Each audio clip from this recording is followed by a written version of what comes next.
बिस्मिल्लाहिर्रहमानिर्रहीम। नाज़रीन अस्सलाम वालेकुम। आप देख रहे हैं वाच टाइम्स और मैं हूं आपका मेज़बान ताहिर नसीर। नाज़रीन, B4U जो नौसरबाज़ों का एक टोला था, आज क्योंकि इस्लामाबाद हाई कोर्ट में पाकिस्तान के सबसे बड़े नौसरबाज सैफुर रहमान ख़ान न्याज़ी, जो अब जिनको कुछ लालची लोग मोहसिन पाकिस्तान कहते हैं, लेकिन वो मोहसिन पाकिस्तान नहीं थे, बल्कि उनका तो एक ही एम था कि यार किसी तरीके से पाकिस्तानी अवाम को लूटें। कल के प्रोग्राम में मैंने आपको बताया था कि उनके एक मोटिवेशनल स्पीकर हैं राजा रियाज, उन्होंने हमें कहा जी कि सैफुर रहमान ख़ान न्याज़ी मस्बत सोच रखते हैं, पाकिस्तानी इदारों की बड़ी कदर करते हैं। लेकिन आज जो उन्होंने पाकिस्तानी इदारों की कदर की वो सबके सामने है। आज तो माशाल्लाह जो इंटरनेशनल स्पोक्स पर्सन है हुंडी शामी, वो भी इस्लामाबाद हाई कोर्ट में आए हुए थे। इसके अलावा एक और जो आजकल सियासत खेल रहे हैं वो भी आज इस्लामाबाद हाई कोर्ट में मौजूद थे। दीगर कई लोग थे, लेकिन आज प्रोग्राम में मैं आपको बताऊंगा कि आज इस्लामाबाद हाई कोर्ट कमरा अदालत में किसका मोबाइल पकड़ा गया, क्यों मोबाइल पकड़ा गया। क्योंकि जो लालची लोग जब आते हैं तो उनको मालूम नहीं होता कि जो कोर्ट्स हैं उनका डेकोरम क्या है और कोर्ट में कैसे बैठना है, क्या चीज़ इस्तेमाल कर सकते हैं, क्या नहीं इस्तेमाल कर सकते। इसके अलावा सैफुर रहमान ख़ान न्याज़ी की दरख्वास्त ज़मानत पर आपको बताऊँगा कि आज क्या हुआ। आज दिलचस्प बहस थी, रिमार्क्स भी सख्त दिए गए थे, बड़ी कोशिश भी की गई, लेकिन जो सैफुर रहमान ख़ान न्याज़ी अपने ख़ुद इंटरव्यूज़ में कहता था कि झूठ के पाँव नहीं होते, आज शायद उस नौसरबाज को मालूम हो जाए कि वाकई ही झूठ के पाँव नहीं होते। जितना मर्ज़ी झूठ बोलते रहें, आप कभी कानून की गिरफ्त से बच नहीं सकते। शुरू दिन से मैं कह रहा हूँ कि B4U गैर कानूनी है, लेकिन किसी ने नहीं माना। आल पाकिस्तान प्रोजेक्ट्स का कहा, किसी ने नहीं माना। अभी 4 कंपनीज़ और भी हैं मार्केट में जो इसी तरह की लूट मार कर रही हैं। उन कंपनीज़ के ऊपर भी मैं आपको आगाह करूंगा और बताऊंगा कि SECP ने उन कंपनीज़ के ख़िलाफ़ क्या एक्शन लेने का फ़ैसला किया है, नैब क्या एक्शन ले रही है, FIA साइबर क्राइम सेल क्या कार्रवाई करने जा रही है। क्योंकि शेख शामी के ख़िलाफ़ ऑलरेडी कार्रवाई के आर्डर हो चुके हैं। उन्होंने बरमला कहा कि वो हुंडी का काम करते हैं, हुंडी के ज़रिए रकम भेजते हैं। बात करते हैं आज इस्लामाबाद हाई कोर्ट के 2 रुकनी बेंच चीफ जस्टिस अतर मनुल्लाह और जस्टिस आमिर फ़ारूक ने सैफुर रहमान ख़ान न्याज़ी की अबूरी दरख्वास्त ज़मानत पर समाअत की। समाअत जब शुरू हुई तो तफ्तीशी ऑफिसर, नैब के प्रोसिक्यूटर जनरल सरदार मुजफ्फ़र, SECP के वकील और सैफुर रहमान ख़ान न्याज़ी अपने लायर सरदार लतीफ़ ख़ान खोसा के साथ पेश हुए। जब समाअत शुरू हुई तो अदालत ने कहा कि केस क्या है। इस पर सरदार लतीफ़ ख़ान खोसा ने यह कहा कि हम लोग जो नैब ने हमें एक नोटिस भेजा उसके ख़िलाफ़ अदालत आए हैं, तो हमारा ये स्टांस है कि ऑलरेडी SECP B4U को जुर्माना कर चुका है। अब नैब की जुरिस्डिक्शन नहीं बनती कि नैब इस केस में मज़ीद इंक्वायरी करे, तफ्तीश करे और जो मेरे कौंसल हैं यानी कि जो सैफुर रहमान ख़ान न्याज़ी हैं उनकी गिरफ़्तारी नहीं बनती। हम ऑलरेडी SECP ने जो जुर्माना किया है उसके ख़िलाफ़ भी हम लोगों ने प्ली ली हुई है, एक पिटिशन मूव की हुई है।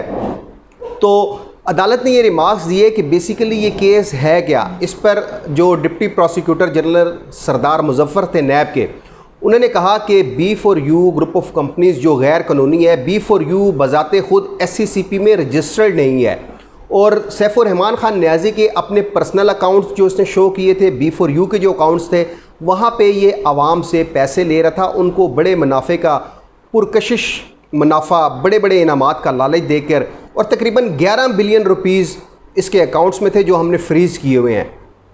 तो जो SECP के वकील थे, जब उनसे पूछा गया तो SECP के लायर ने यह कहा कि चूँकि ऑलरेडी SECP इसके ख़िलाफ़ कार्रवाई कर चुकी है, लेकिन ये चीटिंग एट लार्ज है, पब्लिक के साथ ये चीटिंग है, तो ये हमारी जुरिस्डिक्शन नहीं बनती, हमारी ख़ुद अपनी अदालतें हैं, लेकिन हम किसी को सजा जज़ा नहीं दे सकते। जो पब्लिक का पैसा है, आवाम का पैसा जो लूटा गया है, हम उसको रिकवर नहीं कर सकते। तो इसलिए हमने रेफरेंस बनाकर नैब में भेजा। अदालत ने जब सरदार लतीफ़ ख़ान खोसा से कहा कि रेफरेंस जो है वो क्या है, इस पर सरदार लतीफ़ ख़ान खोसा ने रेफरेंस पढ़ा तो अदालत ने 4 दफ़ा रिमार्क्स दिए कि आप इस जो रेफरेंस है, जो कंपनीज़ एक्ट है, इसका आखिरी पैराग्राफ नंबर 26 पढ़ें। लेकिन वो आएँ बाएँ दाएँ करते रहे। आखिरकार उन्होंने जब पैराग्राफ पढ़ा तो इसके ऊपर दोबारा जब अदालत ने इस्तफसार किया SECP के वकील से कि आप कह रहे हैं आपकी अपनी कोर्ट्स हैं, आप वहाँ पे रेफरेंस फ़ाइल करते हैं, तो इस पर SECP के वकील ने ये कहा कि ये बहुत बड़ा स्कीम है, ये चीटिंग एट लार्ज है पब्लिक के साथ। तो इस वजह से हम नैब से हमने रुजू किया, नैब को रेफरेंस बनाकर भेजा कि आप इसके ख़िलाफ़ इंक्वायरी करें। अब यहाँ पे एक दिलचस्प सूरत हाल वो हुई कि कराची से B4U का एक नौजवान जो अपने आप को निजी टीवी चैनल का जर्नलिस्ट बताता है और कहता है कि जी 19 साल हो गए मुझे सहाफ़त में। अब जिस शख्स को 19 साल हो गए हों सहाफ़त में तो उसको कोर्ट के एटिकेट्स का लाजमी मालूम होता है कि कोर्ट के एटिकेट्स क्या हैं। लेकिन वो मौसूफ़ ग़ालिबन डॉक्टर महमूद नाम मुझे बताया गया है, वो आए तो उन्होंने आते ही कमरे अदालत में सेल्फ़ी ली। अब सेल्फ़ी जब ली तो पुलिस अलर्ट होगी, उन्होंने उनसे मोबाइल छीन लिया। और जो इस्लामाबाद हाई कोर्ट है यहाँ पे एक ऐसा मेकनिज़म बनाया गया है कि जिस शख्स से भी, ख्वाह वो वकील हो, ख्वाह वो एक्यूज़ड हो, ख्वाह वो जर्नलिस्ट हो, कोई भी हो, उससे अगर कमरा अदालत में मोबाइल फ़ोन इस्तेमाल करते हुए पकड़ा गया कोई तस्वीर बनाते हुए तो वो 1000 रुपया जमा करवाएगा और वो 1000 रुपया जो है वो ईदी होम्स में जमा करवा के उसकी रसीद ला के दिखाएगा तो उसको मोबाइल मिलेगा। अब मालूम नहीं कि उस महमूद को मोबाइल फ़ोन वापस मिला, लेकिन जब उससे बात उसने कहा जी मैंने ऊपर से कॉल करवाई है तो मुझे मोबाइल फ़ोन वापस मिल गया। खैर SCCP के वकील ने दलाइल दिए, डिप्टी प्रोसिक्यूटर जनरल नैब ने भी दलाइल दिए, जवाबी दलाइल दिए गए सैफुर्रहमान खान न्याजी के वकील की जानिब से। लेकिन तकरीबन 1.25 घंटे की ये समाअत थी। 1.25 घंटे में दलाइल बर दलाइल, दलाइल बर दलाइल, जवाबी दलाइल होते रहे और एंड पे ये हुआ कि अदालत ने फ़ैसला रिज़र्व कर लिया। अब फ़ैसला रिज़र्व करने के बाद सैफुर्रहमान खान न्याजी, जिनको मैं नौसरबाज कहता हूँ, वो अपने वकील के हमरा वहाँ से उन्होंने कल्टी मारी, यानी कि भाग गए। जो दूसरे शेख शामी थे, मलिक नवीद थे, उनकी खूब आओ भगत की गई हाई कोर्ट की कैंटीन में। वहाँ पे उन्होंने चाय पानी नाश्ता वगैरह जो भी उन्होंने किया अब उनको मालूम नहीं है, वो अपनी खुशगपियों में मसरूफ़ हैं।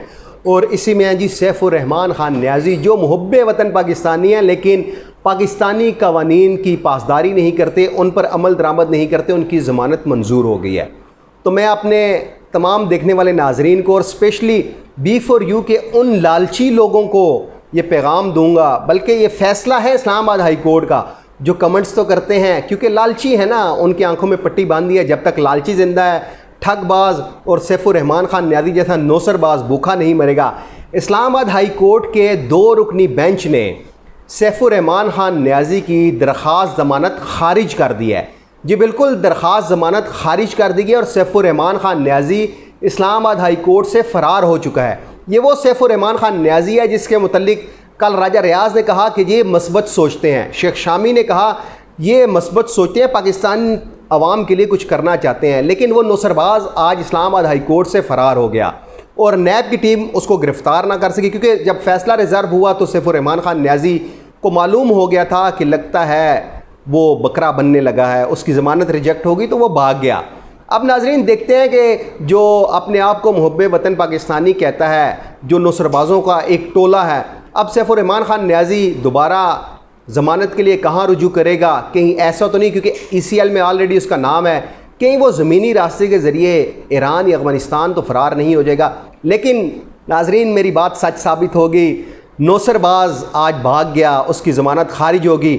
बाकी 3-4 जो कंपनीज़ हैं उनके ऊपर भी प्रोग्राम करूँगा और कैप्टन अरसलान को पैगाम दूंगा कि आपने वॉइस नोट में कहा था कि जुडिशरी आपकी मुट्ठी में है, तो आज बताएं जो सफ़ा मिसल पर था वो सच साबित हुआ। सैफुर्रहमान खान न्याजी फराडी है, नौसरबाज़ है, लोगों को लूट रहा है, आज उसकी ज़मानत रिजेक्ट हो चुकी है। अगले प्रोग्राम तक के लिए अपने मेज़बान ताहिर नसीर को इजाज़त दीजिए। अल्लाह हाफिज़।